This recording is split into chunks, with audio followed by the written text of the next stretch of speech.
Hey guys, Crystal Thompson here for Makers Gonna Learn. Today we are DIY a gift card holder perfect for Christmas. We are going to begin with the cut files. We are going to type envelope and then we're going to download the envelope. We are going to upload it up to Design Space. So you click Upload Image and then we're going to grab our envelope and bring it in. So when you are waiting for your envelope to come through, think about what size you want. And it is very important that you measure out your gift cards. I know that gift cards can vary in size. And in my case, I'm actually using a Walmart gift card. So make sure that the gift card is going to fit within that left square because that's what we're going to attach it to. We're going to go ahead and size it, and then we're going to go and cut it out of red cardstock. Now, we are doing a DIY paper stencil. We're going to start at the Maker's Gonna Learn cut files. We're going to click on Christmas and we're going to scroll all the way down and we're going to download the snowflake pattern. So you're wondering, why are we making it out of paper? Well, I'll tell you what, we are using all the components. We're using the stencil and then the insides that we removed from the stencil. We're going to upload the snowflake pattern. We're going to bring it in, and honestly, I would just size these up just a little bit. You don't want to make them too big that when you stencil you don't know what it looks like, but we're going to use these as well. So we're going to go ahead and cut these out of white cardstock. So now that all of our stuff is ready to go, we have our red envelope and it's been pre-cut, and this is just red cardstock. Then we have the snowflake patterns, and I have separated those already. For your supplies, you're going to need some glitter. So I'm using a very fine glitter and then a chunky glitter. Need some clear glue, washi tape if you want some red sequins that match your cardstock, and that's going to be the stuff for the paste, or you can buy pre-made paste. We are going to start with doing our stenciling from the paper stencil. So I'm going to put this at an angle, and as you can see, look how pretty this ends up. It's going to be super, super fun when we add our paste. So for our DIY paste recipe, we are going to add some clear glue, and I'm using Mono Tombow. You can get this at your favorite craft supplies or online. Then we're going to come in with a very fine glitter. We're going to add just a little bit, and there are no recipes as to really how much of everything. You really just go based on how much glue you're using, and if you add a lot of glue, it's going to be more of a sheer. If you add a little bit of glue, it's going to be very, very chunky. So it depends on the consistency of the paste that you create. I'm going to grab a little spatula. I got these at the dollar store, which is amazing. And then we're going to grab and we're going to spread the glue that we created. So I'm going to speed this up, but I want to make sure that you know that when you are adding your paste, you do it following the contours of the cuts. For example, do not go against the cuts. You see, I'm going from the outside in, and that way I don't lift that paper because it's not a plastic stencil or acetate stencil. We want to be sure that we do not lose our pattern by lifting.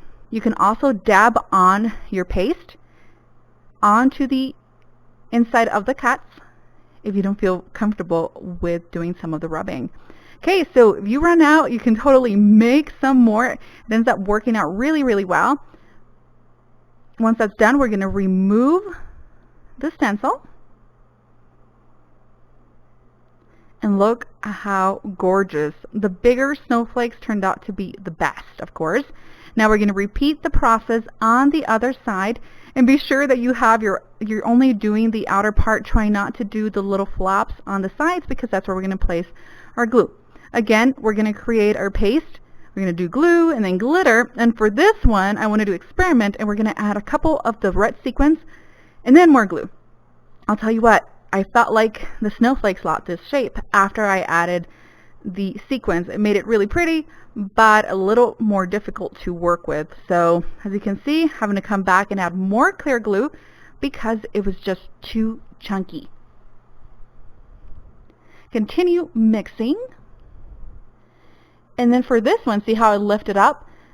When it's chunky like that, you really want to dab it on the stencil.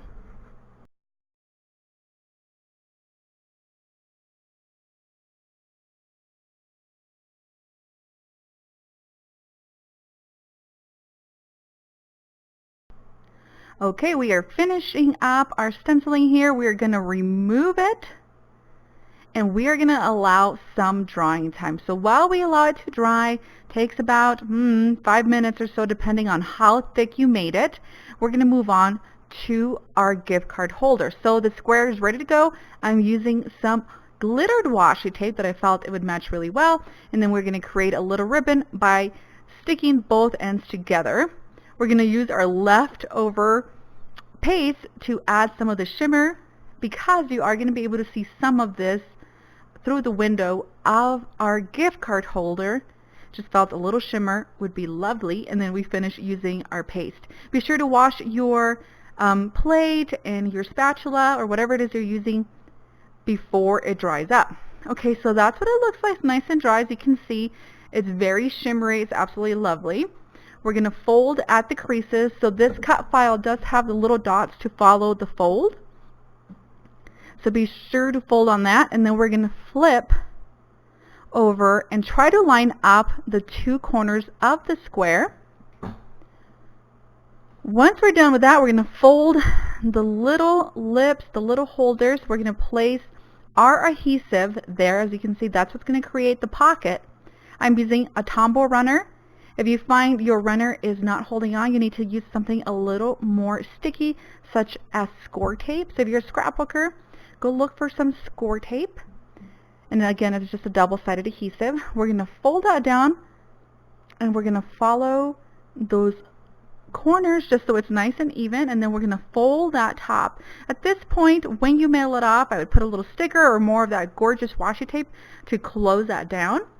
But for this video, we are going to place the little gift card holder. And you see we have a nice ribbon washi to pull it up. I'm using a birthday Walmart gift card. So when you are doing an open gift card holder like this, grab a cute gift card, guys, because it's going to look, you're going to be able to see it. All right. Ooh, how fun. So then we're going to fold it, and the washi folds down really, really nicely.